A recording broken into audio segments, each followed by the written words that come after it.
Hey everyone, in today's video we'll delve into techniques for lowering ping in Roblox. Stick around till the end for all the details. To begin, head to your desktop and close any applications consuming internet bandwidth.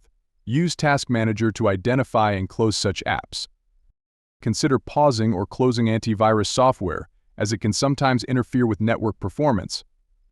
Optimize your connection by moving closer to your router or using Ethernet instead of Wi-Fi.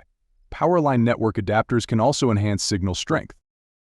Next, let's utilize Windows Firewall to optimize connectivity.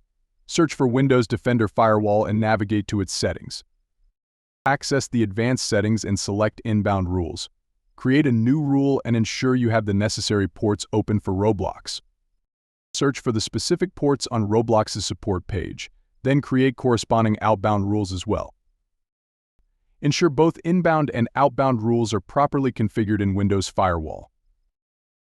If issues persist, check Roblox's official status page for any ongoing problems and wait for them to be resolved.